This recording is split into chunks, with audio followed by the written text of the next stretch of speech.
Bago natin simulan ang kwento, please like and share the video at huwag na ding kalimutang mag-subscribe.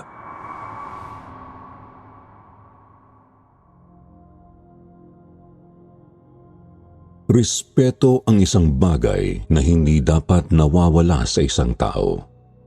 Bawat isa sa atin ay nararapat na makatanggap nito ano paman ang ating pinagmulan, kulay o kalagayan sa buhay. Dahil kung hindi tayo marunong rumispeto sa iba, ay maaari natin iyong ikasama. At kung minsan maaaring maging dahilan pa iyon ng ating pagkapahamak. Yan ang natutuhan ko sa personal kong karanasan na nais kong ibahagi sa inyo. Magandang araw sa iyo, Sir Jupiter, at sa lahat ng taga-subaybay ng Sitio Pangil, Sitio Bangungot at Kwentong Takipsilim. Ako po si Anthony, isang tubong Quezon na ngayon ay nakatira na rito sa San Juan, Manila. Magmula nang matagpuan ko po ang channel na ito, binalak ko nang ibahagi ang kwento rito. Medyo natagalan akong isulat ito dahil hanggang ngayon ay kinikilabutan pa rin ako kapag naaalala ko ito. Noong taong 2008 ay nagtatrabaho ako noon bilang isang nurse sa isa sa pinakamalaking ospital sa Maynila. Maganda ang buhay ko noon. Masaya at ilang buwan na lamang ay malapit na akong ikasal noon. Subalit 2 linggo bago ang kasal ay namatay sa isang malagim na aksidente ang girlfriend ko. Grabe ang sakit na naramdaman ko ng mga panahong yon. Natigil ako sa pagtatrabaho at na-depress ako ng husto. Mabuti na lamang at hindi ako pinabayaan ng aking pamilya. Makalipas ang 1 taon ay nagawa kong makabalik sa normal kong buhay. Subalit, tuwing napapadaan ako sa mga lugar na madalas naming pinupuntahan ng girlfriend ko noon, ay bumabalik ang sakit na dala ng pagkawala niya. Kaya naman napagdesisyonan ko nang bumalik sa Quezon at doon na ipagpatuloy ang aking buhay. Muli akong nakapasok bilang isang nurse sa isang ospital doon, ngunit may kalayuan yun sa bahay namin kaya kinailangan kong mangupahan malapit sa ospital na yun. Doon ko nakilala si Julius. Siya ang kasama ko sa inupahan kong bahay. Magkahiwalay kami ng kwarto ngunit iisa lang ang sala at banyo namin. Isa rin siyang nurse sa ospital na pinagtatrabahuan ko at kilala siya doon bilang isang arugante at bastos na nurse. Noong nalaman ko na siya ang makakasama ko ay nagdalawang isip akong tumuloy sa boarding house. Pero dahil hirap talaga ako sa biyahe at gahol na sa oras para maghanap ng ibang uupahan, doon na ako tumuloy. Ayos naman si Julius kausap at kasama sa bahay. Mahilig siyang maglinis at magluto at kadalasan idinadamay na niya ako kapag nagluluto siya ng pagkain. Makalipas ang 1 buwan ay nagkasama kaming dalawa sa emergency room. Panggabi kami noon at doon ko napatunayan ang sinasabi ng mga tao sa ospital tungkol sa kanya. Pasigaw siya kung makipag-usap sa mga pasyenteng nagmamadali. May pagkakataong padabog rin siya kung kumilos. At kapag mahitsura ang babaeng bantay o ang pasyente ay hinahawakan niya sa kung saan-saang parte ng katawan. Ayaw sa kanya ng mga katrabaho namin. Subalit kahit ang head nurse namin ay walang magawa. Malakas raw kasi ang kapin ni Julius dahil kamag-anak nito ang namamahala sa ospital. Hindi lang mga pasyente ang tinatsansingan ni Julius, maging mga kasama namin ay hindi nakaligtas sa malilikot niyang mga kamay. Pero parang nasanay na ang mga tao sa kanya doon. Hindi na lamang sa pinapansin ng mga ito at umiiwas na lamang sa kanya.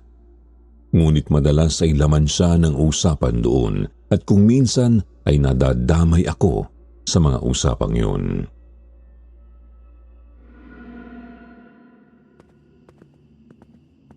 Isang gabi, lumabas kami para humanap ng makakain.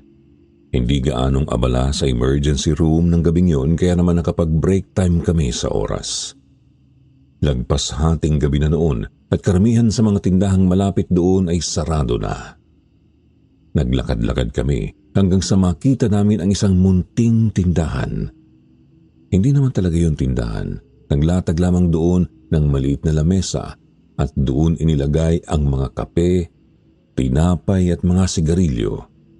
Sa ilalim noon ay mga cup noodles at ilang mga termos.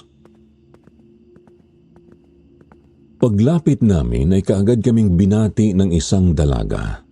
Morena siya, balingkinitan at napakahaba ng maalon niyang buhok. Napakaganda rin ng nakakahawa niyang ngiti. Kumuha ng sigarilyo si Julius. Dinampot naman ng dalaga ang posporo at sinindihan ng sigarilyo.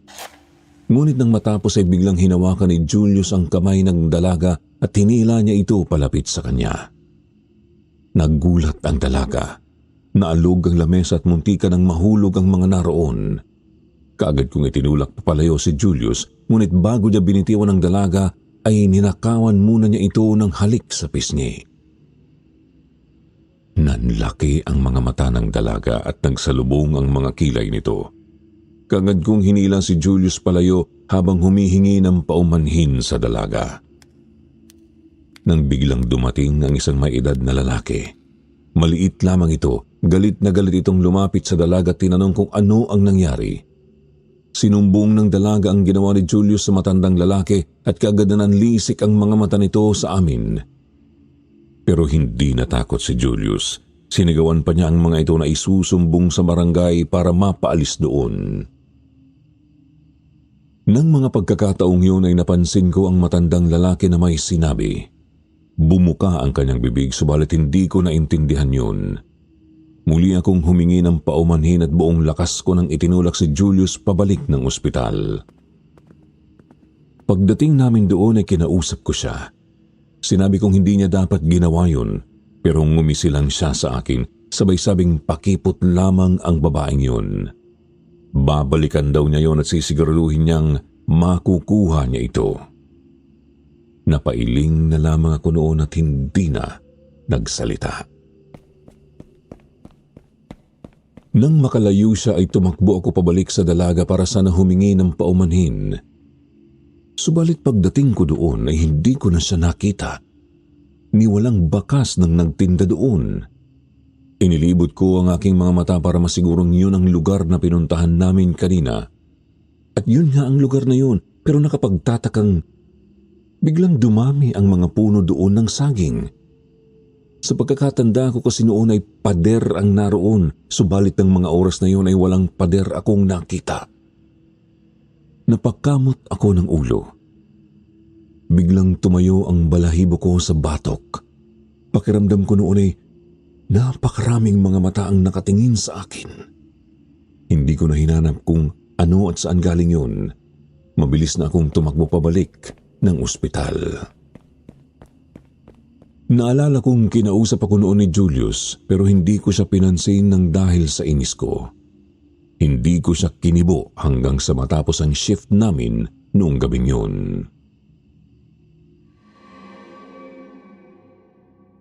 Rest day namin ng sumunod na araw, kaya naman sinulit ko na ang pagtulog.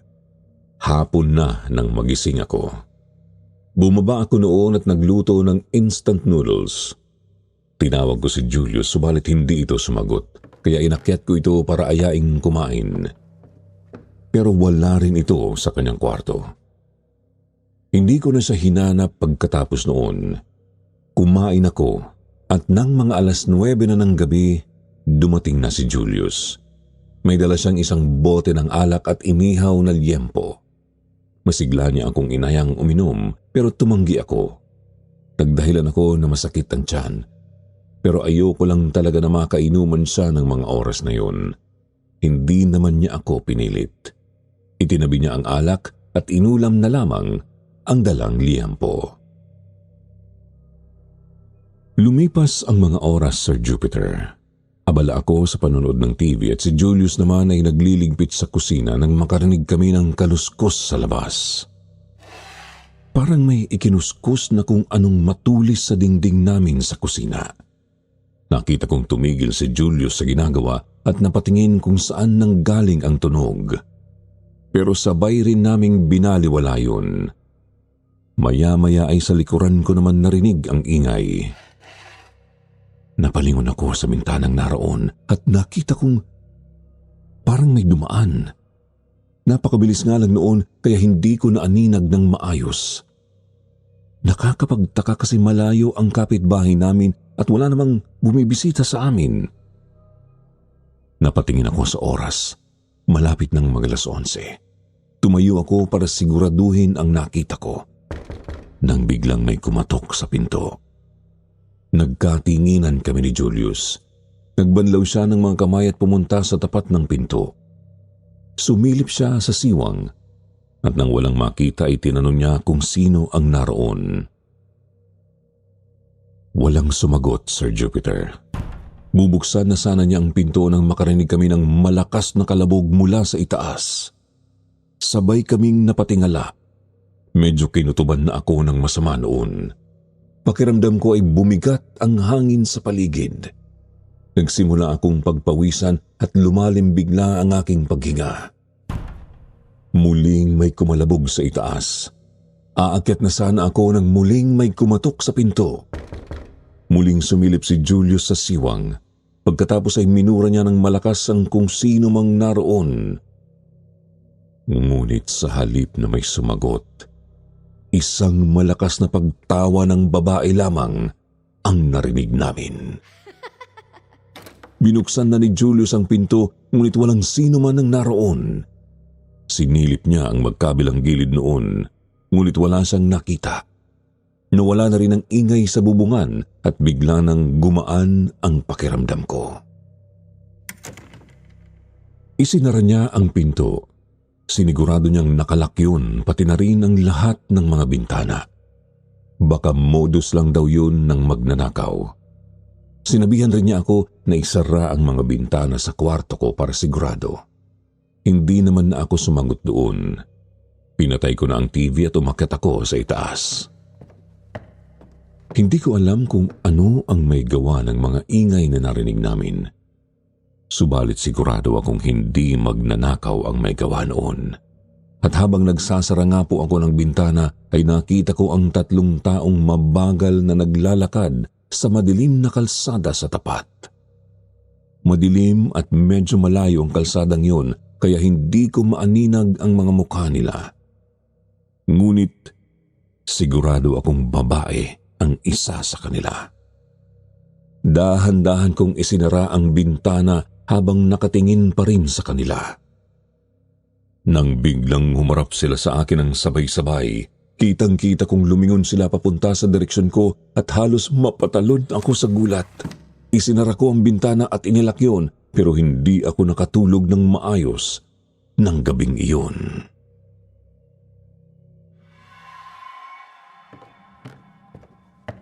Kinabukasan, naglaba ako ng mga uniform ko at ng mga damit. Mataas na ang araw nang bumaba si Julius at nagulat ako na naka-uniform siya. Nagmamadali siyang nag-almusal at nagpaalam na aalis na. Bigla raw kasi siyang ginawang pang-umaga at inilipat sa male ward ng ospital. Naisip kong yun ang naging hakbang ng management bilang parusa niya sa ginawa noong nakaraan sa emergency room. Hindi ko siya kinibo. Umakyat ako para tingnan kung may pagbabago rin sa schedule ko at nakahinga ako ng maluwag nang makitang wala. Lumipas ang mga oras. Lumubog na ang araw at handa na ako sa shift ko nang umuwi si Julius. Nagulat pa ako nang pabalibag na bumukas ang pinto. Napatingin ako doon at nakita ko siyang nakakapit sa pintuan habang nakaluhod. Putlang-putla siya at basang-basa ang suot niyang uniform. Kaagad ko siyang nilapitan. Inalalayan ko siyang makatayo at pinaupo sa upuan. Kumuha ko ng baso ng tubig at dali-dali ko iyong dinala sa kanya. Tinanong ko siya kung ano ang nangyari, ngunit tiningnan lang niya ako. Kinuha niya ang baso ng tubig, ininom ang laman noon at sumandal.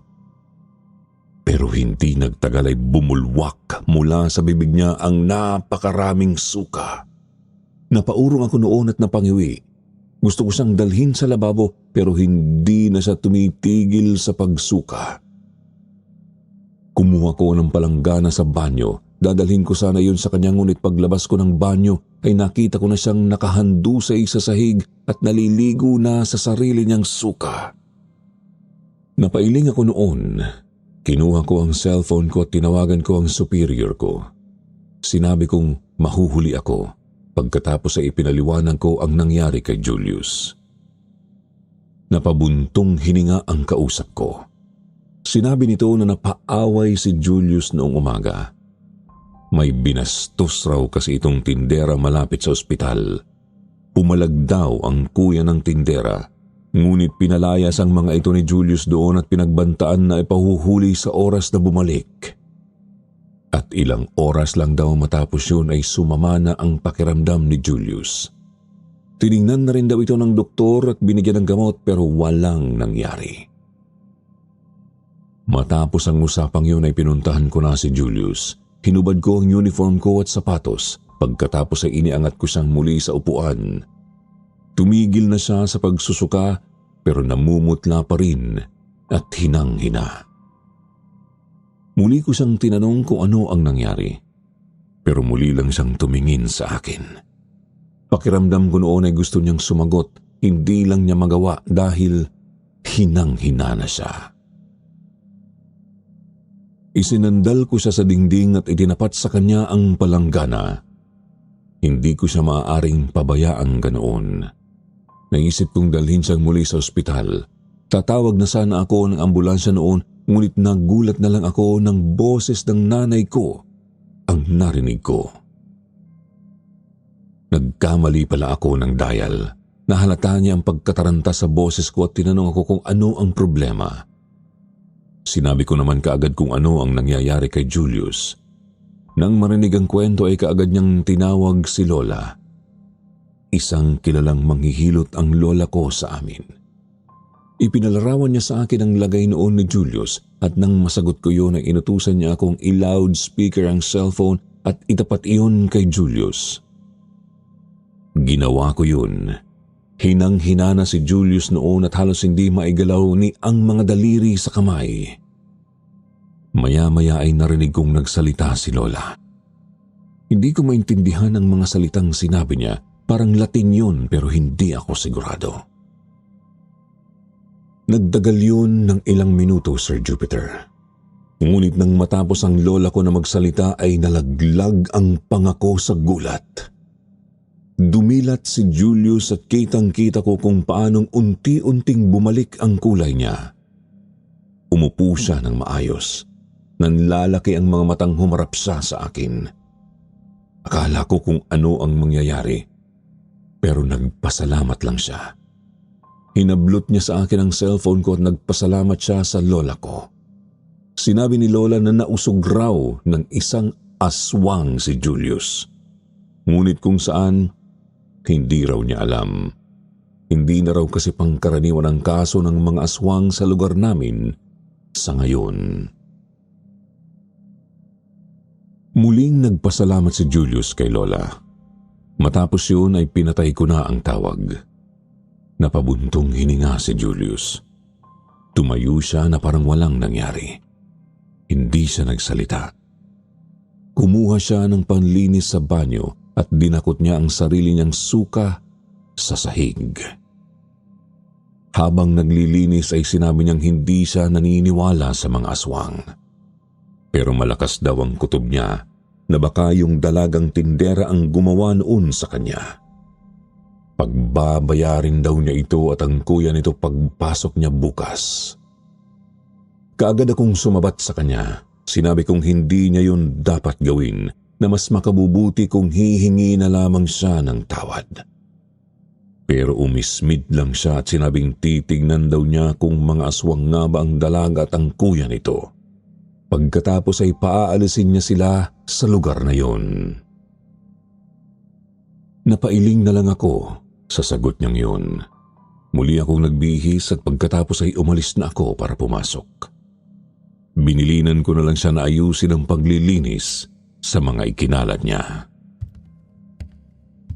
Ngunit may kakaiba akong naramdaman pagkalabas ko ng bahay.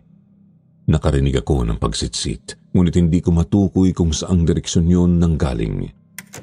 Isinara ko ang pinto habang inililibot ko ang aking mga mata sa paligid. Nang biglang lumakas ang hangin at nakarinig ako ng pagaspas ng pakpak mula sa itaas. Tumingala ako at nakita ko ang isang napakalaking ibon na kulay itim. Halos lagpas isang dipa ng tao ang laki noon. Nagtagpo ang mga mata namin. Mabilis nang lumipad palayo ngunit nanginig ang mga tuhod ko nang marinig ko ang nakakakilabot na tawa ng isang babae. Ngunit nawala rin ng unti-unti ang pagtawang yun kasabay ng paglayo ng malaking ibon. Napako ako sa kinatatayuan ko ng mga oras na yon at mga ilang minuto rin bago ako nakaalis doon papuntang ospital. Hindi naalis sa isipan ko ang nangyari kay Julius ng gabing yun. Ganoon din ang malaking ibon na nakita ko sa itaas ng bahay namin. Naglalaro rin sa isipan ko ang sinabi ni Lola tungkol sa mga aswang. Break time nang lumabas ako para maghanap ng mangangata. Muli kong nakita ang morenang dalaga. Kasama niya ang matandang lalaki at nag-aayos sila ng mga paninda nila. Lumapit ako. Bumili ako ng chichirya at kape. Nang biglang nagsalita ang matandang lalaki at sinabing, "Maswerte si Julius." Napatigil ako at napatitig sa kanya. Tinanong ko kung ano ang ibig niyang sabihin. Ngunit ngumisi lang ito at iniabot sa akin ang mga binili. Tiningnan niya ako sa mata at kaagad akong nakaramdam ng pagkahilo. Muli siyang ngumiti. Iniwas niya ang tingin sa akin at nagpatuloy sa pag-aayos ng mga paninda. Sandali ko siyang tiningnan bago ako tumalikod. Nang marinig kong sinabi niya na nagsisimula pa lamang ang kalbaryo ng aking kaibigan. Parang pabulong lamang yun. Hindi, parang sa isipan ko narinig ang mga pananalitang yun. Muli akong bumaling sa kanilang mag-ama. At nangilabot ako lalo nang makita ang bilugan nilang mga mata na nakatitig sa akin. Hindi kumukurap ang mga yun. Natakot ako noon at dali-dali akong tumakbo pabalik ng ospital. Hindi ako muling lumabas ng ospital ng gabing yun. Hinintay ko na lamang ang uwian at ang pagsikat ng araw.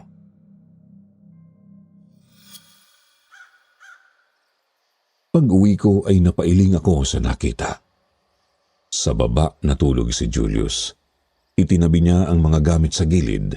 Ipinuwesto ang mahabang upuan sa gitna ng sala at doon siya natulog. Sa tabi niya ay may isang 2x2 na kahoy at ang kutsilyo namin. Nagising siya pagdating ko.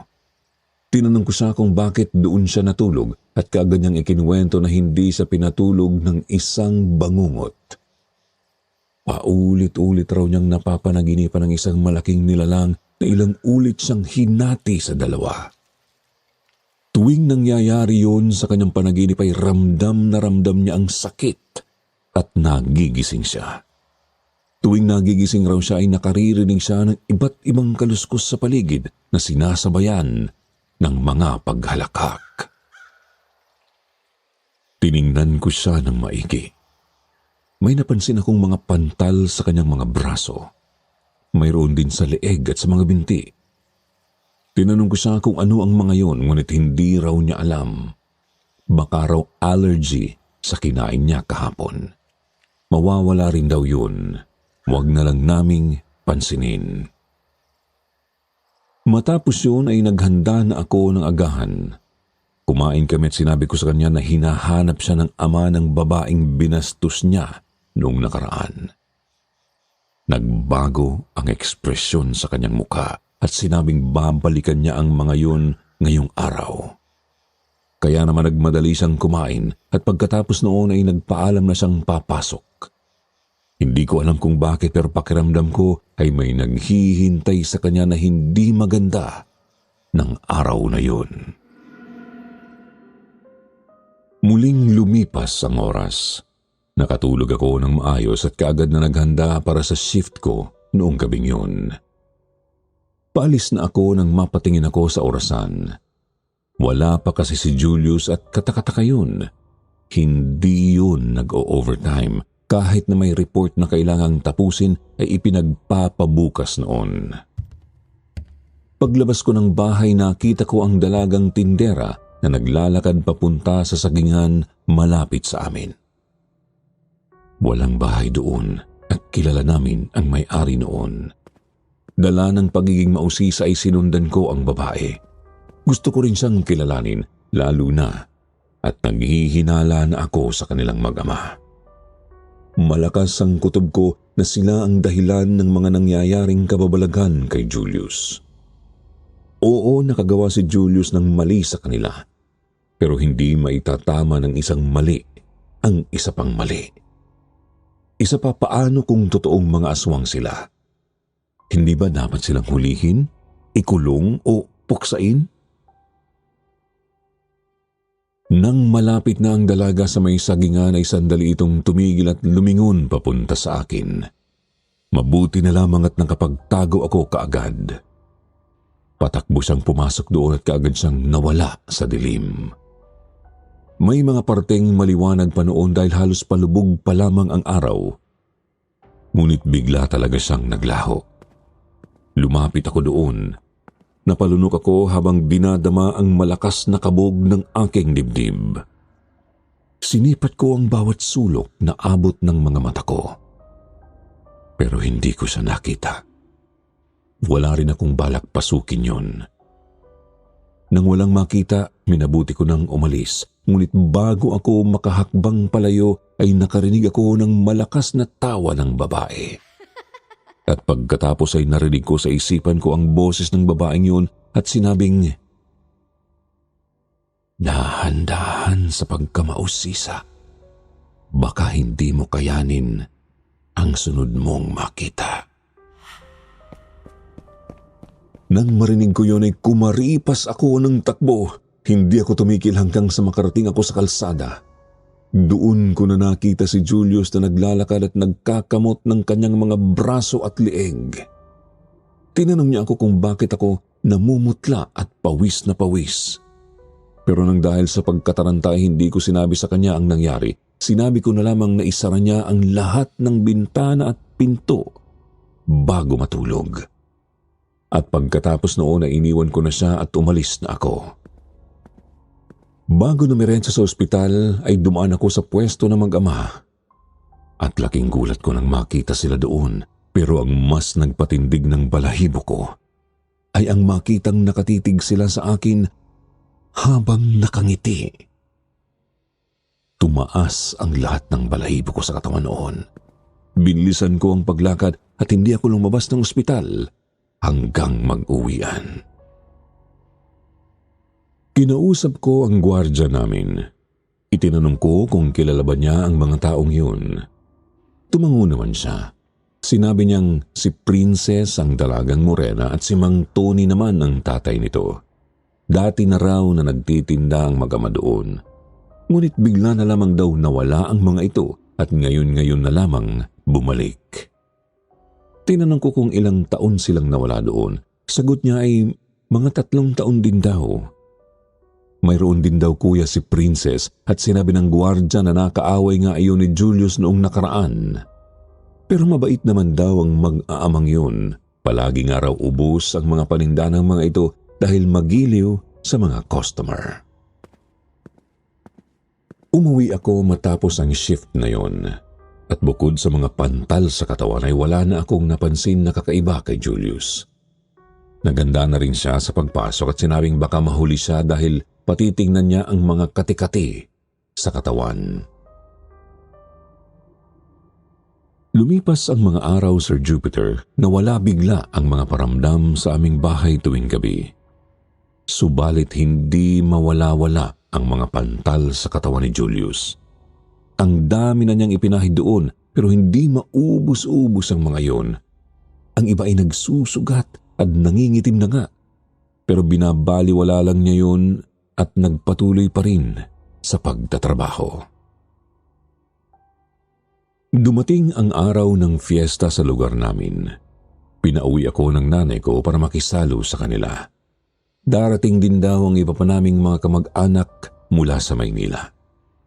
Isama ko na rin daw si Julius para matingnan ito ni Lola. Naikwento ko na rin kasi kay nanay ang nangyari sa kasama ko sa bahay. Sinabi ko yun kay Julius at hindi siya ng dalawang isip na sumagot ng oo.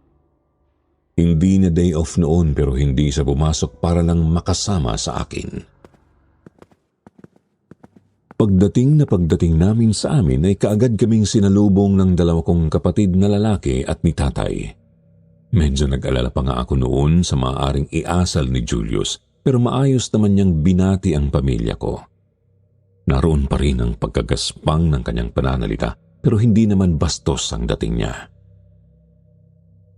Habang kumakain kami, bigla akong nakaramdam ng kakaiba. Napalingon ako at sa hindi kalayuan nakita ko si Princess. Nakatayo ito ng tuwid sa ilalim ng puno ng mangga at sa tabi nito ay ang kanyang ama at isang lalaking kamukha rin niya. Tumayo ako para siguraduhin sila yun. Ngunit nang malingat ako ay bigla naman silang nawala sa kanilang kinatatayuan.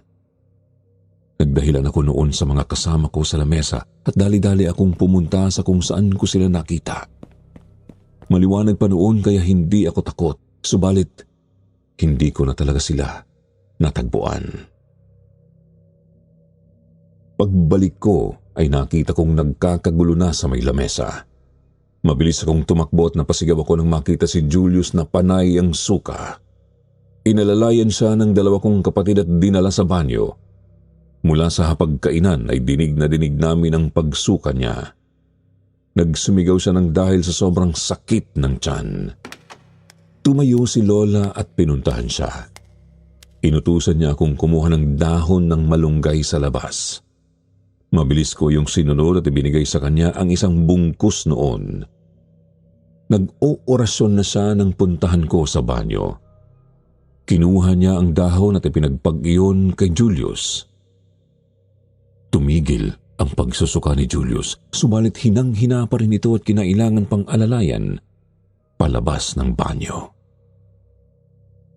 Mabilis siyang dinala sa loob ng bahay. Si nanay at tatay naman ay kinausap ang mga bisita namin. Narinig kong sinabi niyang may sakit na talaga nang pumunta si Julius. Pagkatapos ay inaya na niyang magpatuloy sa pagkain ang mga bisita. Sa loob ng bahay ay pinagpalit ng damit ni Lola si Julius. Kumuha ako ng damit sa kwarto ko at ibinigay iyon sa kanya. Nagbihis rin naman kaagad si Julius. Ipinatapon ni Lola ang pinaghubaran niya at matapos yun biglang bumalik ang kulay ng mukha niya. Umupo si Lola sa harapan ni Julius. Tinitigan niya ito at sinabing sa paparating na gabi, kukunin na ito ng mga aswang na sumumpa rito. Tinawanan lang ni Julius si Lola pero kaagad itong binulyawan ng lola ko. Halos mapatalon si Julius sa gulat. Kung hindi raw ito maniniwala, wala nang magagawa si Lola. Ginalit daw ni Julius ang isang nilalang na matagal nang sabik sa laman ng tao. Isang nilalang na dapat ay hindi kinakalaban o binabangga. Itinuro ni Lola ang mga pantal sa katawan ni Julius. Kakalat daw yun sa buong katawan nito pagsapit ng gabi. At yun na ang magiging senyales na kukunin na ito ng mga aswang. Pero hindi pa rin naniwala si Julius. Uuwi na lang daw siya, pero hindi pumayag si Lola. Sinabi ni Lola na masyado ng huli. Hindi raw maganda na abutin kami ng dilim sa daan. Lalo na at may umaaligid sa kanya na mga kampon ng kadiliman Pero nagpumilit si Julius at sinigawan niya ang lola ko. Inawat ko siya at sinabing nag-aalala lamang ang matanda sa kanya. Tiningnan niya ako ng masama. Sasagot na sana siya nang bigla siyang napakamot sa kanyang leeg. Pagkatapos ay nagsimula na rin siyang magkamot ng kanyang mga braso at dibdib. Napaungol na siya sa labis na kate. Umupo siya at nagkamot ng nagkamot hanggang sa dumugo na ang kanyang leeg. Inawat namin siya. Hinawakan ng isa kong kapatid ang kanang braso niya at ako naman sa kaliwa. Pagkatapos ay may ibinulong si Lola. Hinawakan niya si Julius at pagkatapos ay bigla na lamang itong kumalma. Sinabi ni Lola na pwede na siyang umalis pero hindi raw niya ako maaaring isama. Matapos yun ay umalis na si Lola at bumalik sa hapagkainan. Naiwan kami ni Julius sa kusina. Umiling siya at nagbuntong hininga. Humingi siya ng paumanhin sa ipinakitang kagaspangan ng ugali. May mga pagkakataon lang daw talagang hindi niya maiwasan ang ganoon. Inamin rin niya na natatakot na siya sa nangyayari. Hindi na raw siya nilulubayan ng masamang panaginip at pakiramdam niya ay parating may mga matang nagmamanman sa kanya. Hindi lamang daw niya sinasabi dahil ayaw niyang magmukhang mahina.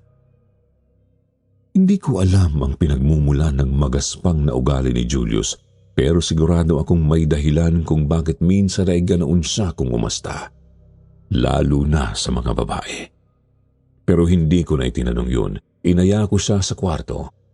Hindi naman na siya tumanggi at sinabing kinabukasan na lamang kami umuwi. Binigyan ko siya ng maisasapin sa sahig at ng makapal na kumot.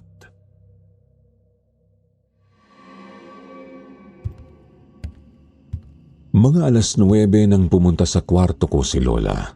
May ibinigay itong medalyon kay Julius. Hindi ko pa nakita ang medalyon na yun noon. Sinabi ni Lola na poproteksyonan si Julius noon hanggang mag-umaga. Sigurado raw siya na ngayon ang huling araw ng sumpa. Kung malalagpasan yun ni Julius ay kusa na iyong mawawala. Ngunit hindi lang daw siya sigurado kung babalik pa yun, lalo na at hindi niya kilala kung sino ang aswang na dumadali sa kasama ko. Kinuha ni Julius ang medalyon at isinabit yun sa kanyang leeg. Humingi rin siya ng paumanhin kay Lola at nagpasalamat rito. Hindi naman na sumagot si Lola. Lumabas na siya at iniwan kaming dalawa. Dito na nagkwento si Julius. Galit raw siya sa mga babae. Una ay iniwan sila ng nanay niya noong bata pa siya para sa isang lalaki. Pangalawa ay niloko naman siya ng huli niyang karelasyon. Sa paningin daw niya pare-pareho lamang ang mga babae. Mga manloloko at manggagamit. Napabuntong hininga ako noon at sinabi ko sa kanya na hindi natin dapat ibaling sa ibang tao ang ating galit. Pagkatapos noon, pumwesto na ako sa isa pang higaan doon at humiga. Sinabihan ko siyang matulog na at maaga pa kaming aalis kinabukasan. Yun naman ang ginawa ni Julius. Nakita ko pa siyang nagtalukbong ng kumot. Madaling araw nang bigla akong maalimpungatan. Halos pikit pa ang mga mata na umupo ako sa aking higaan. Napatingin ako sa pwesto ni Julius at nagising ako nang tuluyan nang makitang wala siya doon.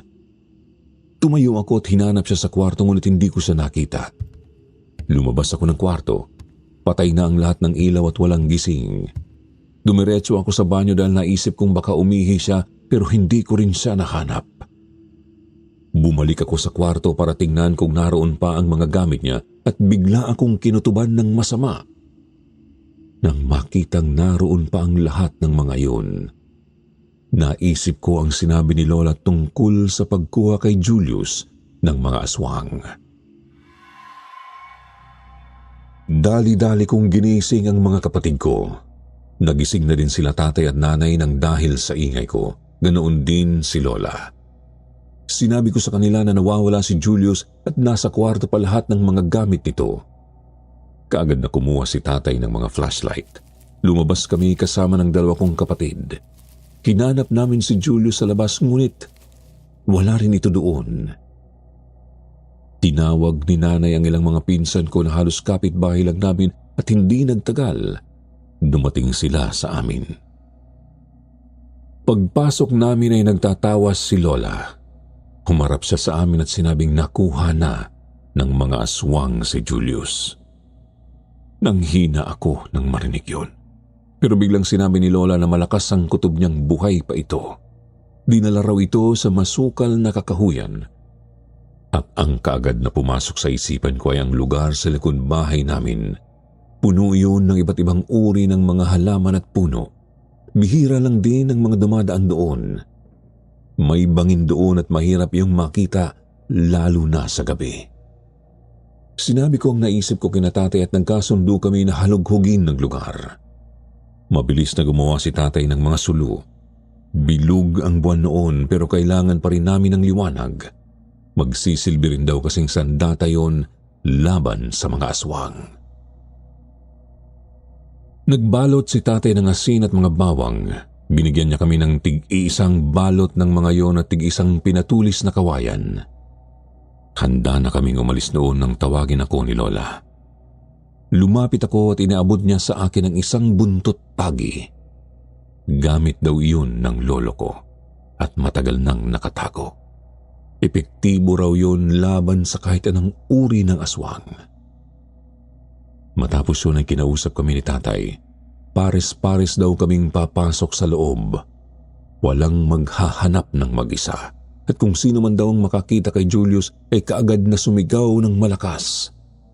Ganoon din daw ang dapat naming gawin kung magkaroon kami ng problema sa loob. Matapos yun ay pumasok na kami sa loob ng kakahuyang yun. Bata pa ako nang huli kong mapasok yun. Mas mataas na ang mga ligaw na damo at mas malalaki na ang mga punong naroroon.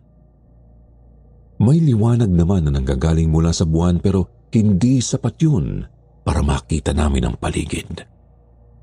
Nakakabingi rin ng katahimikan sa lugar na yon at ang tanging naririnig lang namin ay ang aming paghinga at yabag ng mga paa.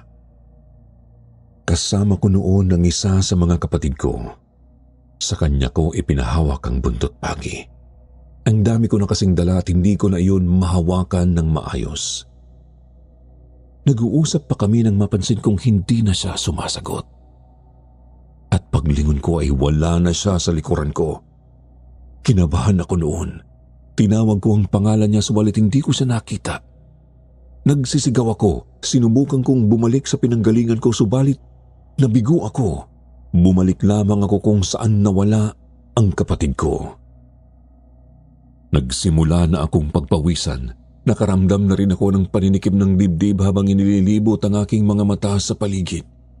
Pakiramdam ko kasi may mga matang nakatitig sa akin.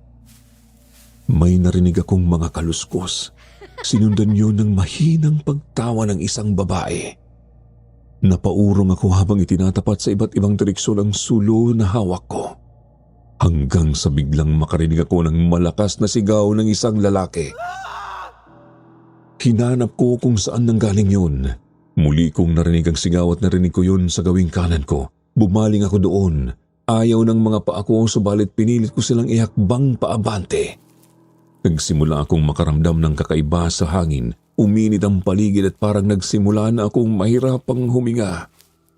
Habang umaabante ay nakarinig ako ng paghikbi.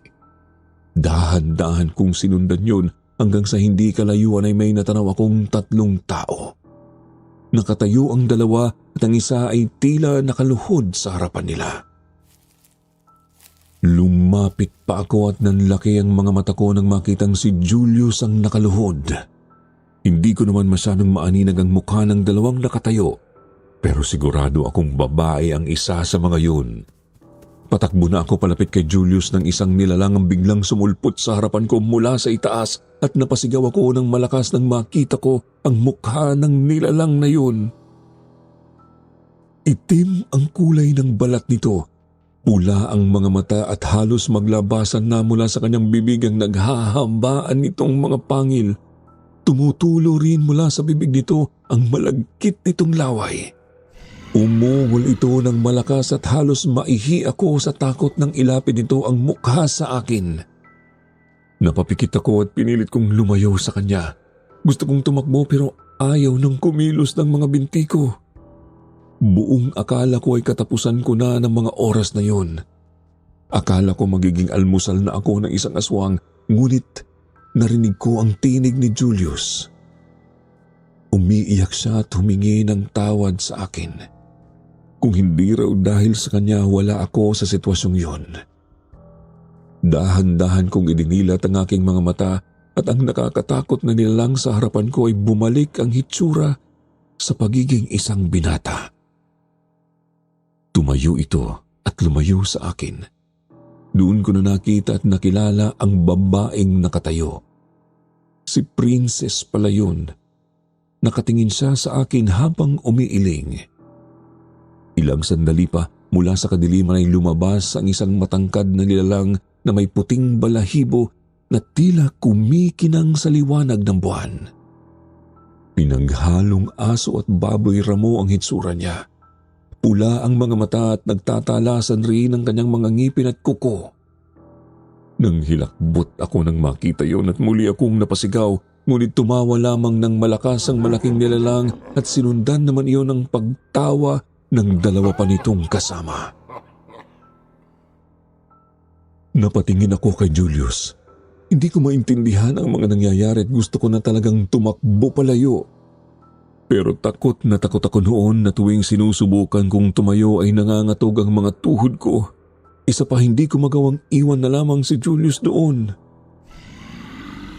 Biglang umungal ang malaking halimaw at parang kulog na dumagundong sa paligid ang boses nito. Napaurong akong muli, subalit hinawakan ng binata ang kanang binti ko at kinaladkad ako nito palapit kay Julius. Nagpumiglas ako. Sinipa ko ang kamay niya ngunit walang naging epekto yun. Naisip ko ang dala kong asin. Kinuha ko yun mula sa aking bulsa, binutas ko ang plastik na pinaglagyan ko noon at saka ko isinaboy sa mga halimaw na naroroon. Kitang-kita ko kung paanong umusok ang mga balat nila. Nabitawan ako ng binatang aswang, nagsisigaw at namilipit sila sa sakit. Buong lakas akong tumayo. Hinila ko si Julius at sinabihan siyang tumakbo na pero hindi siya tumatayo. Umungal ang mga aswang sa galit. Napatakip ako ng tenga sa lakas ng pag-ungol nila. Itinulak ako ng binatang aswang. Tumalsik ako noon at humampas sa isang malaking puno dahilan para manghina ako at humandusay sa lupa. Dito na nagsalita si Princess. Sinabi niya na hindi sila masasamang uri ng mga aswang. Matagal na raw silang tumigil sa pagkain ng karne ng tao at nabubuhay na lamang sila sa sariwang laman at dugo ng mga hayop. Nakukontrol na raw nila ang pagiging aswang, subalit hindi nila makontrol ang galit nila sa mga katulad ni Julius. Isang bastos at manyakis na lalaking walang pagsisisi sa katawan. Ang kagaya raw ni Julius ang umabuso at pumatay sa bunso nilang kapatid. At handa raw silang pumatay muli maubos lang ang mga kagaya ni Julius. Kitang-kita ko ang pagpatak ng luha mula sa kaliwang mata ni Princess. Magkahalong lungkot at galit ang naramdaman ko mula sa mga mata niya. Pagkatapos ay bumaling siya kay Julius. Umaba ang mga kuko sa kanang kamay niya at itinutok ang mga iyon sa lieg ni Julius. Nanginginig na nagmakaawa si Julius. Muli siyang umiyak habang pinagkikiskis ang dalawang kamay. Dahan-dahang idiniin ni Princess ang mga kuko sa leeg ni Julius. Tumulo na ang dugo mula doon nang sumigaw ako para patigilin siya. Bumaling sa akin ang talaga. Biglang nagbago ang anyo nito at parang naging mukha ng isang paniki. Tumalon ito sa harapan ko at tinanong ko kung bakit dapat nilang buhayin si Julius. Nangangatog ang mga panga na sinagot ko yun. Sinabi ko na kaya pang magbago ng kaibigan kong yun, na mayroon lamang itong pinagdaan ng hindi maganda na naging dahilan ng pagiging masama ng ugali nito. Nagmakaawa ako na bigyan pa nila ito ng isa pang pagkakataon. Sumigunda naman si Julius, nangako ito na magbabago na. Nangako rin ito na hindi ipagsasabi ang tungkol sa kanila. Lumapit ang malaking aswang kay Princess. Umiling ito. Umalis ang dalaga sa harapan ko at unti-unting bumalik sa normal ang kanyang hitsura. Nagsalita ang malaking aswang. Muli akong nangatog sa takot. Sinabi nito na hahayaan niya kaming makalabas ni Julius doon. Pero ayaw na raw nilang maririnig na may ginawa na namang kalokohan ang kaibigan ko dahil sa susunod daw, hindi na sila magbibigay ni kahit isang babala. Humagulgol si Julius. Nagsisigaw siya ng pasasalamat at nangakong magbabago. Matapos yun, unti-unting lumamig ang paligid. Umatras ang tatlong nilalang at unti-unti silang nawala sa dilim. Ngunit bago sila tuluyang mawala ay muli pa naming narinig si Princess. Sinabi niyang siya mismo ang papatay sa amin sa oras na hindi kami tumupad sa pangako. Matapos yun, narinig ko na ang boses ni Tatay. Tuluyan nang nawala sa harapan namin ang mga aswang. Tumayo ako at inalalayan si Julius. Panay pa rin ang paghingi niya ng tawad. Inawat ko na siya at sinabihang tuparin na lamang ang pangako niya. Sinundan ko ang pinanggalingan ng boses ni Tatay at hindi nagtagal ay nakita na nila kami. Kaagad kaming umuwi at doon namin ikinuwento ni Julius ang nangyari.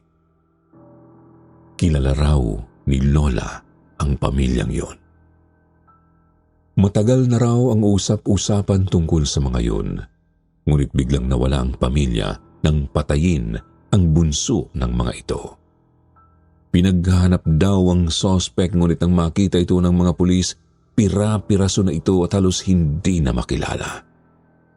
Maswerte raw kami at hindi kami tinuluyan ng mag-aamang aswang na iyon.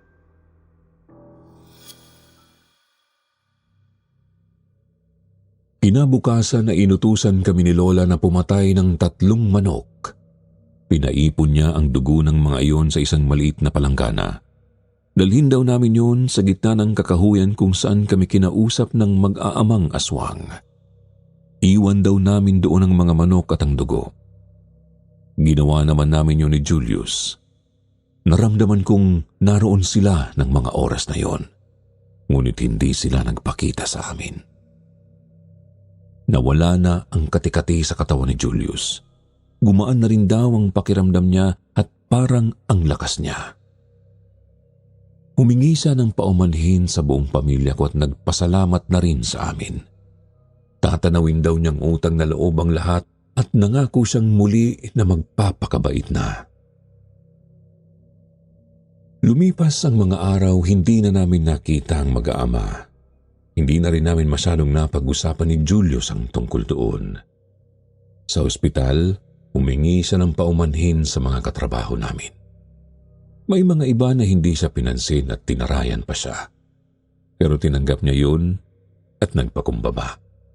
Naging magiliw na rin siya sa mga pasyente at mas naging magalang sa mga babae at matatanda. Kitang-kita ko kung paanong nagbago si Julius matapos ang insidenteng yun.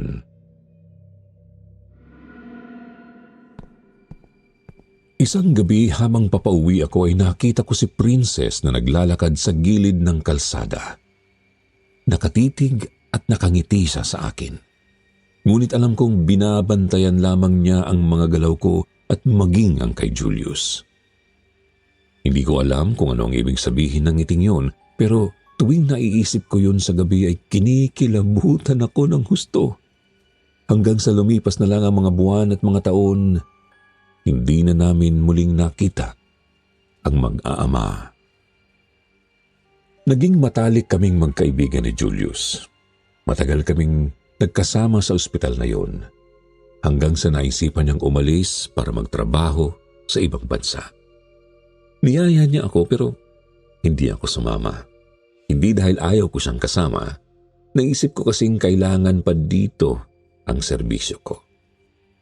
Doon na nakapag-asawa at nagkapamilya si Julius at magpahangga ngayon, doon pa rin siya naninirahan. Ako naman ay dito na nagtatrabaho muli sa Maynila. Hindi na ako nakapag-asawa. Pero masaya ako. Kahit na kung minsan, binabalikan ako ng bangungot na iminarka ng mag-aamang aswang sa isipan ko. Hanggang ngayon, kapag naiisip ko ang pangyayaring yun, hindi pa rin ako makapaniwala. Buong akala ko kasi noon, kathang isip at laman lamang ng mga kwentong bayan ng mga aswang. Pero mali ako at hindi lang sila basta mga halimaw na pumapatay at kumakain ng tao. Oo, kampon sila ng kadiliman. Pero may ilan pala sa kanila na mas pinili na lamang manahimik at magbagong buhay. Hanggang dito na lamang po ang kwentong ito, Sir Jupiter. Salamat sa pagtanggap ninyo sa aking karanasan. Sana po, palagi tayong mag-iingat at isaisip natin na palaging magpakita ng respeto sa lahat ng tao, sa lahat ng oras. Dahil baka magulat na lang tayo kapag nalaman nating aswang pala ang binabangga at kinakalaban natin.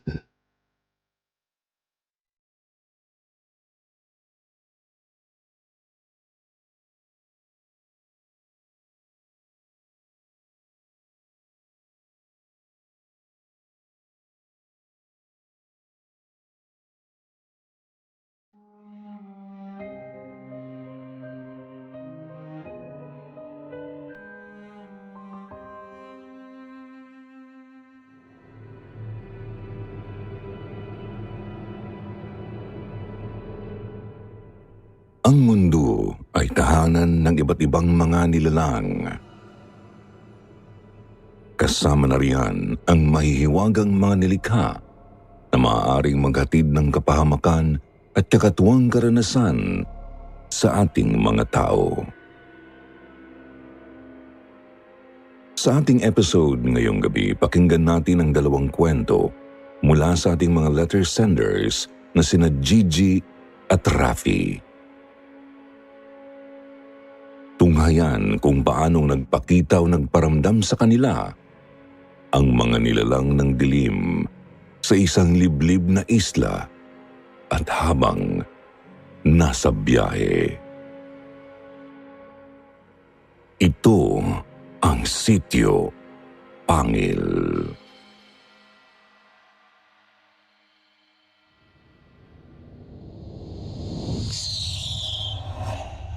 Isla.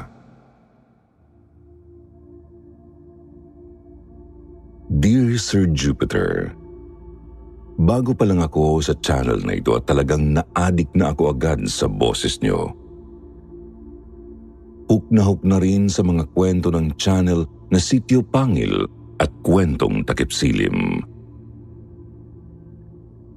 Luma na itong kwentong ibabahagi ko.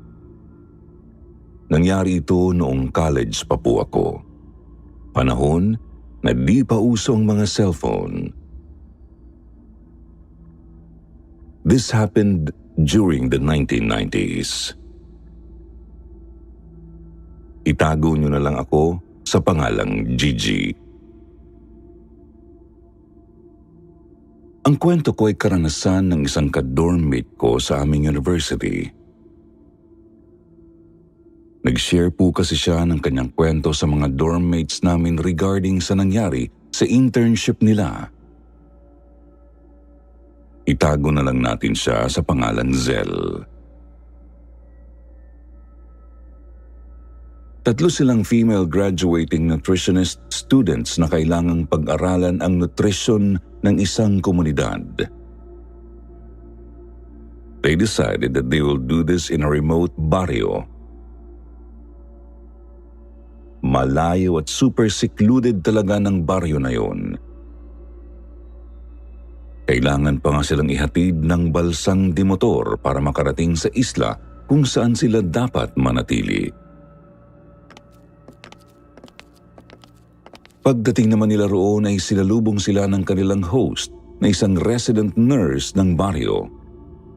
Tawagin na lang natin siyang Ate Nurse. Maliit lang ang isla. Napakaganda at tahimik. Yung bang probinsyang-probinsya at parang di talaga abot ng sibilisasyon. Habang naglalakad ay napansin nilang pinagtitinginan sila ng mga tao. Parang natural lang naman kasi mga bagong salta sina Zell. Isa pa sa sobrang layo ng lugar na yon, mauunawaan na rin naman na di madalas makakita ng mga bagong salta ang mga taga-baryo. Pero ang kakaiba lang ay ang ibang mga taong nakakasalubong nila sa daan. Parang di sila minamasdan, kundi inaamoy-amoy talaga yung samyo ng hangin kung saan sila napapadaan. Nakarating sila sa kubo na parang set ng pelikula. Your typical bahay kubo, bagamat medyo mas malaki ito sa karaniwan. Pinapasok naman sila ni Ate Nurse sa katinuro ang kanilang kwarto. Sabi rin ito, pagpasensyahan na ito pero safe naman kayo rito.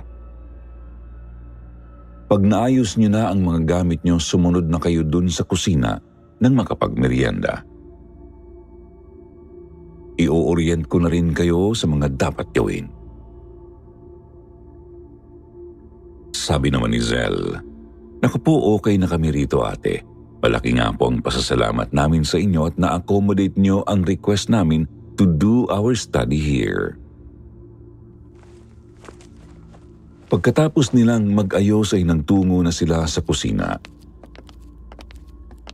Habang kumakain ay nagsimula na rin ang kanilang mini-orientation at konting tsikahan.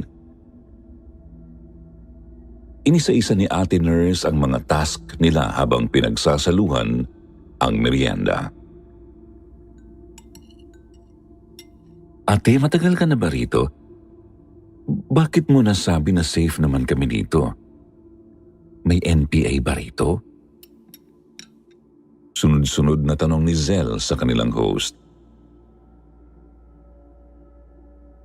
Sagot naman ito, "Ay oo, matagal na ako rito. Wala pa naman akong na-encounter na NPA dito. Medyo probinsyano lang talaga ang mga tao rito kaya hindi sila sanay na makihalubilo sa mga dayo. Napakaliblib kasi talaga ng lugar, di ba?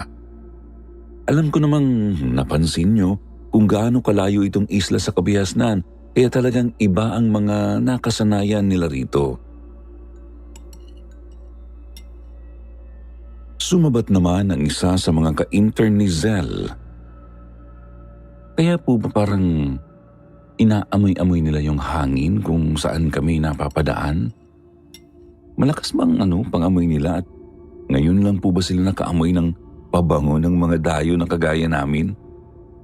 Pansin po kasi talaga naming inaamoy nila kahit sa malayo noong nakasalubong namin sila kanina."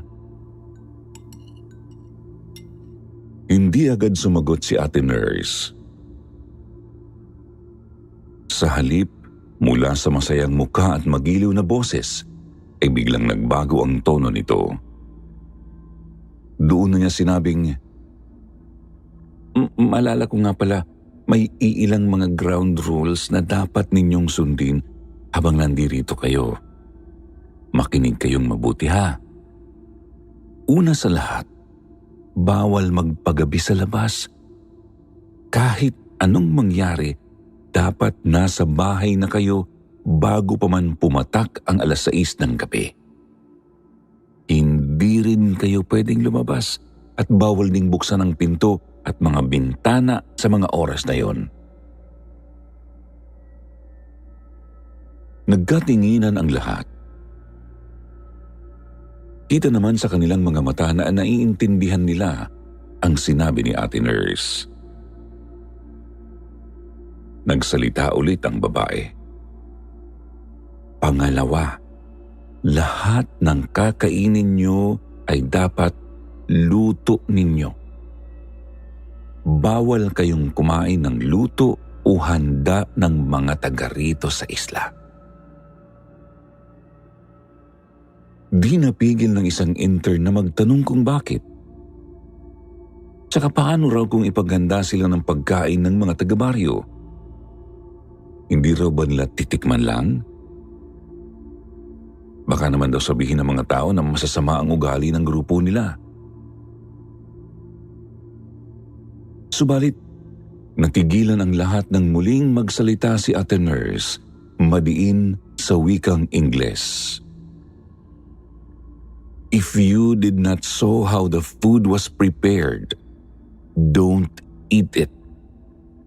Nutritionists kayo, di ba? You should know better. Lastly, subjects nyo sila, so do not get too close. Remember, study ito.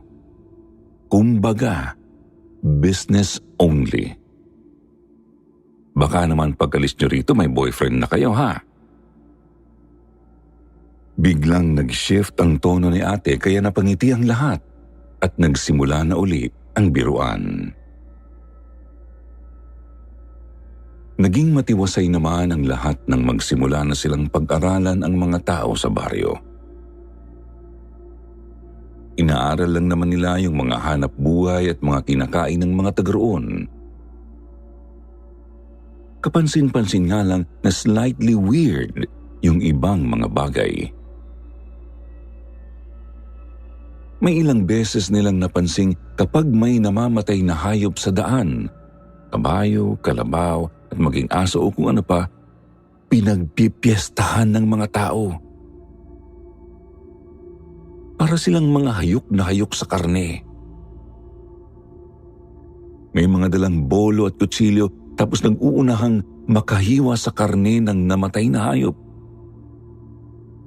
Doon na mismo sa daan nila ito kinakatay at pinag-aagawan. Siguro nga raw po kung merong kaldero at kalan sa daan ay baka doon na rin sila nagluluto. Pagkatapos mag-agawan ay kanya-kanya silang dala ng karne papunta sa kanilang mga pamamahay. Bukod doon ay wala namang napansing iba si Zel sa nutrisyon ng mga taga-baryo. Halos pareho lang naman sa mga taga-syudad ang kanilang mga kinakain. Gulay, karne, prutas at kanin. Wala rin silang napansing malnourished doon. Ang kaso, pag bumibisita sila sa ibang mga kabahayan para silang inaamoy-amoy maski ng mga bata. Parehong kilos na sumalubong sa kanila nang dumating sila sa baryo. Iniisip pa rin ni Zel na siguro noon lang talaga nakaamoy ng ganoong bango ang mga taga-roon. Hindi nga lang mapigilan ng grupo na magtaka at mawirduhan sa nasabing asal.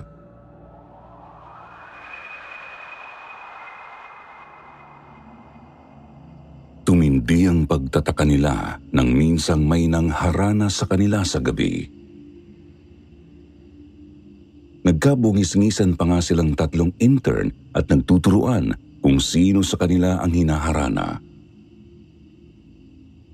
Noon lang kasi sila nakaranas na haranahin. 1990s na kasi noon. Hindi na ito uso sa syudad. Hanggang sa finally, gusto na nilang pasalamatan yung mga nanghaharana sa kanila. Kaya't bubuksan na dapat nila ang bintana. Nagulat na lang ang tatlo nang mapasigaw si Ate Nurse ng malakas. "Huwag niyong bubuksan yan, ano ba?" Doon din po ay bigla silang nakarinig ng mga baboy na nag-iingay sa silong ng kanilang kubo. Tunog ito ng malalaking mga baboy. Nakakapagtaka dahil wala namang alagang baboy si Ate Nurse. Sumenya si Ate Nurse. Inilagay ang daliri sa bibig at sinabing huwag mag-iingay. Ilang sandali pa pong nagtagal ang mga baboy sa ilalim. Tsaka lang kumalma si Ate Nurse nang wala na silang marinig na tunog ng mga baboy. Aniya, hindi ba kabilin-bilinan ko sa inyo na huwag magbubukas ng bintana sa gabi? Pangangatwiran naman ni Nazel ay magpapasalamat lang naman daw sila sa nanghaharana kasi noon lang sila nakaranas ng ganoon. Pagkatapos ay humingi na rin sila ng pasensya sa kanilang host. Kumalma naman ang nurse. Sinabi niyang dinig na dinig daw pala niya ang hagikikan ng grupo. Halatang kilig na kilig ang mga ito. Kaya naman nalaman niyang bubuksan na dapat nila ang bintana. Pagkatapos noon ay napag-usapan nilang aalis na pala ang mga intern kinabukasan. Nagpahayag ng panghihinayang ang isa sa mga intern kasi nataong piyesta rin sa baryo sa araw ng kanilang alis. Napatanong pa ito kung hindi raw ba talaga pwedeng tumikim man lang ng mga lutong handa ng mga taga-baryo. Gumuhit ang pagkabahala sa mukha ng nurse at sinabing, "Nako, hindi talaga pwede, iha. Baka kasi maging ano kayo, baka masira ang inyong tiyan. Alam niyo naman, hindi nga kayo sanay sa mga tao rito. Ganito na lang, para naman maramdaman ninyong piyesta, ay maghahanda ako ng kaunting salo-salo natin dito sa bahay bago kayo umalis. Okay ba yun?"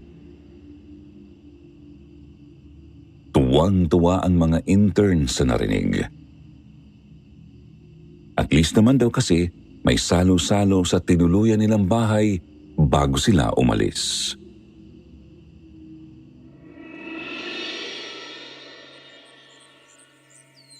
Kinabukasan ay maagang naggayak ang magkakagrupo. Nag-ikot-ikot pa sila sa mga bahay na hindi nila inabot sa mga araw ng pananatili nila roon. Kailangan kasi nilang kumilos ng maaga kasi 2:00 ng hapon ay darating na ang susundo sa kanilang bangka. Halos lahat ng mga bahay na madaanan nila ay inalok sila ng kung ano-anong pagkain, Sir Jupiter. May menudo, tinuguan, pansit, Shanghai, etsado at kung ano-ano pa. Konti na nga lang daw ay halos bibigay na sila. Pero tiniis lang nila ito at binilisan na lang ang kilos upang makabalik na sa kanilang salo-salo. Kaya pagdating nila sa tinutuluyang kubo ay ramdam na talaga nila ang gutom, lalo pat nakahanda na rin ang mga niluto ni Ate Nurse. Agad naman po silang nagsikain. Nagpahinga ng konti tapos ay naghanda na para umalis. Nang lumabas sila ng bahay at naglakad, hindi maiwasang makasalubong nila ang mga taga-baryo. Binati sila ng mga ito. Nagpasalamat din sa kanila para sa maliit na nutrition program. Sabi ng iilan, "Ha? Aalis na kayo? Piyesta ah. Sana dumito muna kayo kahit isang dagdag na gabi lang. Uy, ingat kayo ha. Sana bumalik kayo." "Naku, hanggang ngayon lang pala kayo. Sayang piyesta pa naman. Main muna kayo rito sa amin oh." Hanggang sa inalok sila na magbaon ng isa sa mga taga roon, Sir Jupiter. Nagkatinginan si Zell at ang mga kasama niya. Pabulong din silang pinagdilatan ni Ate Nurse. Sige, pwede niyong kunin para matapos na, pero wag na wag niyo yang kakainin." Tinanggap nga po nila ang iilang mga pabaon galing sa mga taga-baryo. Noong makarating sina Zell sa baybayin kung saan naghihintay ang kanilang sundo, napansin nilang nakabuntot pa rin pala sa kanila ang grupo ng mga taga-isla. Nagkabulungan ang tatlong intern. Nagtataka sa ikinikilos ng mga taga-baryo. Sabi naman ni Zell, hayaan na lang at baka gusto lang magpaalam ng mga tao sa kanila. Huwag na lang daw masyadong lakasan ang kanilang pag-uusap nang may pagtataka. Baka masamain ng mga tao. Habang sumasakay at nilalagay yung mga gamit sa bangka ay rinig na rinig ni Zell na binulungan ni Ate Nurse yung bangkero. Tinanong ng nurse ang bangkero kung bakit bangkang maliit lang ang dumating. Sagot naman ng bangkero, "Walang gustong pumunta rito, ma'am. Alam niyo naman. Tapos piyesta pa nga, di ba? Kailangan ko lang kasi talaga ng pera kaya naglakas loob na ako. Pagpasensyano lang po ako. Huwag po kayo mag-alala, may hahatid ko naman sila ng maayos. Isa pa, mabilis naman tong motor ko kahit maliit lang ang bangka." Sabi naman ni Ate Nurse, "Tandaan mo, kuya, huwag mo silang palilingunin." Tumango-tango lang ang bangkero. Kapansin-pansin ding nagmamadali ito. Tipo ng pagmamadali na gusto nang agad makaalis roon. Subalit nang tanungin ni Zell, sinabi lang nitong ayaw lang niyang maabutan ng high tide. Pinaandar ng bangkero ang motor ng bangka. Pagkatapos ay muli pang nagsalita si Ate Nurse. "O, bye-bye na ha. Mag-iingat kayo. Sana kahit papaano ay nag-enjoy kayo sa study at bakasyon nyo rito. Ipagdarasal ko ang mga grade nyo para makagraduate kayo. Tsaka, sumunod kayo sa bangkero nyo ha.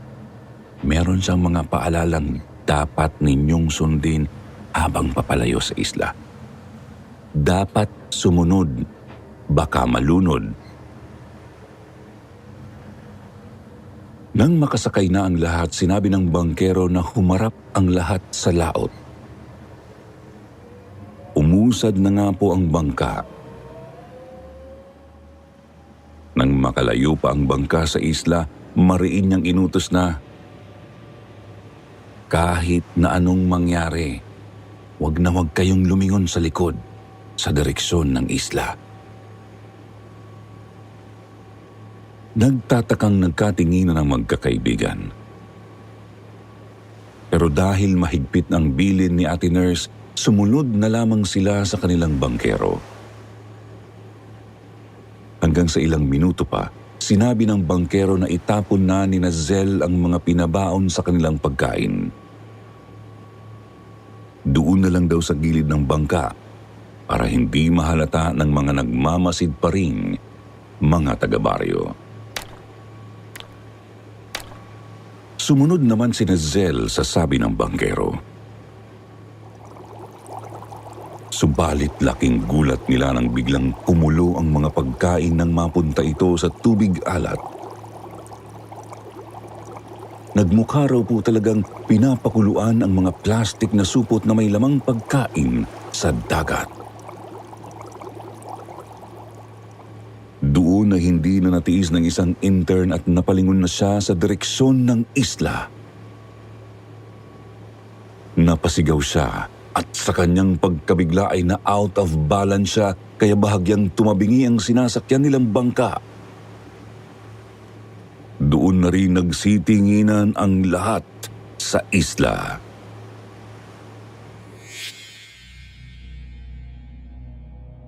Hindi sila makapaniwala sa kanilang nakita. Napakaraming mga tao ang lumulutang sa ere. Halos kalahati sa mga nasa dalampasigan ay lumulutang ng mahigit 1 talampakan sa hangin. Dagdag pa sa kilabot ay tila ba wala ng mukha ang mga ito kung titignan sa malayo, as in blank space lang po talaga. Ang iba ay kumakaway sa lumalayong bangka habang ang iba naman ay isa-isa nang tumatalikod pabalik sa baryo. Wala na si Ate Nurse doon. Kapansin-pansin ding unti-unting napapalibutan ng itim na ulap ang buong isla.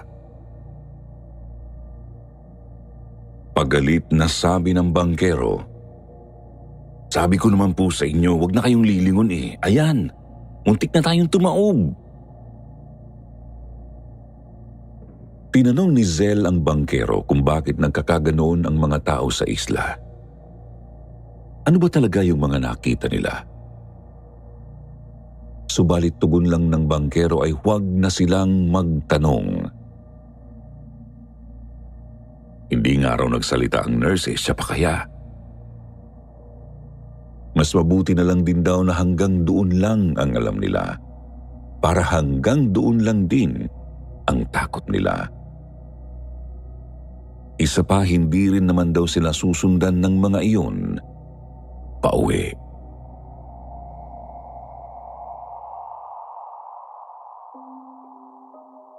Sir Jupiter, na puno ang dorm hall ng mga tanong, paghihinala, pagkamangha at takutan habang ikinikwento ito ni Zel. Wala nga lang talaga kaming makuhang sagot kung anong nilalang ba ang mga yun. Basta ang sigurado lang para kay Zel, hindi yun mga tao. Mas maraming tanong at mangha ang iniwan niya sa amin sa kanyang kwento. Sayang din at di ko masabi kung saan ito. Mabuti na nga rin sigurong maging lihim na lang ang lahat, pati ang pangalan at kung saan ang islang ito, para siguraduhin walang mapahamak sa nasabing lugar.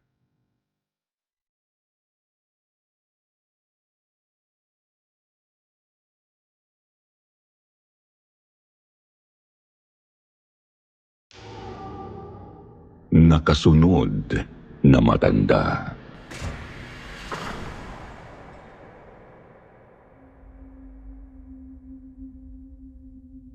Hello, Sir Jupiter. Tawagin niyo na lang akong Rafi. Ang wife ko naman ay si Marie. Nakatira po kami sa Cebu. Ang ibabahagi ko ngayon ay isang maiksi pero nakakakilabot na karanasan namin noon lang 2011. Nakakatakot isiping may mga ganitong nilalang pa pala kahit sa modernong panahon. Ipinagbubuntis po ni Marie noon ang panganay naming anak. Nasa 4 o 5 buwan na ang kanyang tiyan. Sakto namang namatay ang kanyang lola, kaya kailangan naming bumiyahe papuntang Bohol.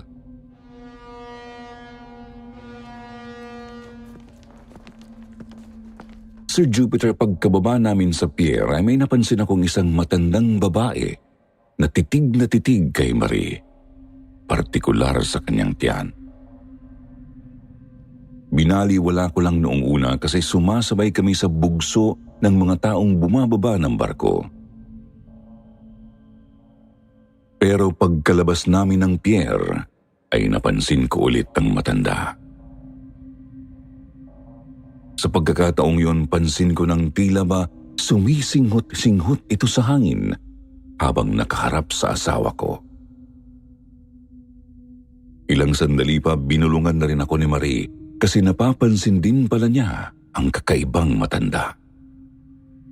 Umaakto pa nga pong lumapit ito sa amin.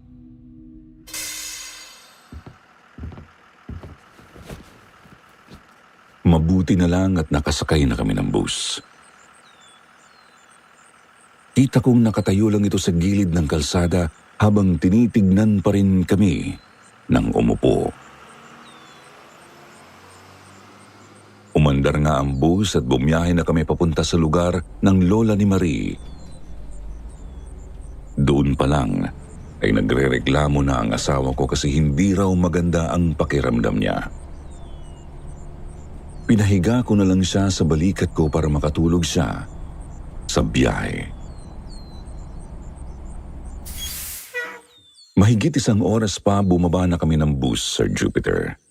Laking gulat ko nang makita ko ulit ang parehong matanda na nakatayo sa ilalim ng isang puno.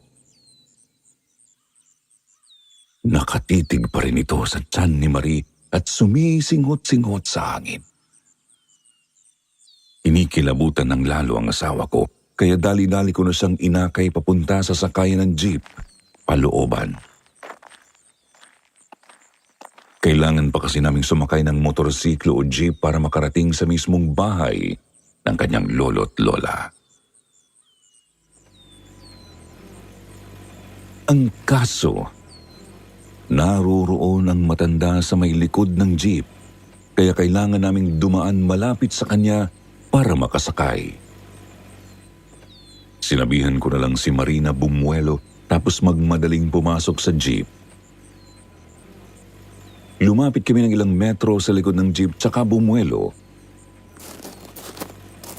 Ilang sandali pa dali-dali kaming patakbong lumapit sa pinto. Subalit hindi pa man kami nakakasampa ay biglang hinaplos ng matanda ang tiyan ng asawa ko. Nilapit pa nito ang mukha sa tiyan ni Marie at hayok na umamoy. Kaya naman di ko na napigil ang sarili. Tinulak ko siya ng medyo malakas. Napaupo ito sa lupa tapos tumuloy na kami sa loob ng jeep. Napatingin sa amin ang ibang mga pasahero. Lumapit din ang konduktor at pinapaalis ang matanda. Kita kong ayaw nitong umalis ngunit dumami pa yung nagpapaalis sa kanila. May narinig pa akong sinabihan itong aswang. Napilitan nga pong umalis ang matanda, Sir Jupiter. Kinausap naman kami ng konduktor at tinanong kung ano raw ba ang ginawa sa amin nung matandang yon. Inuwento ko naman ang lahat ng nasaksihan ko. Sabi niya, baka nga raw aswang yun. Tapos sinusundan si Marie dahil buntis. Mas mabuti raw na pumunta kami agad sa albularyo pagkarating namin.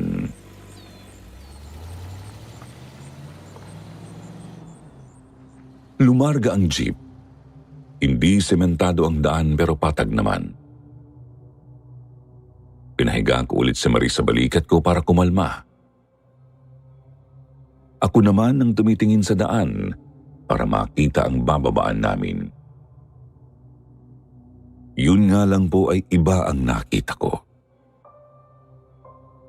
Yung matanda, Sir Jupiter. Maya't maya kong nakikita kung saan-saan. Sa ilalim ng puno, sa gilid ng daan, sa tabi ng mga bahay o sa kung saan-saan pa. Nakakasunod siya sa amin kahit wala naman siyang sinasakyan. Ganoon pa rin ang kilos niya, nakatitig sa amin habang sumisinghot sa hangin. Hanggang sa matanaw ko na ang bahay ng lolo't lola ni Marie. Ang problema, kita kong nasa malapit din ang matanda. Kaya naman sinabihan ko ang konduktor na doon nga kami papunta tapos tinuro ko rin ang matanda. Tugon naman ni Manong tutulong na raw siya sa pagdadala ng mga bagahe namin papunta sa bungad ng bakuran. Pagtuunan ko raw ng pansin ang pag-alalay sa asawa ko.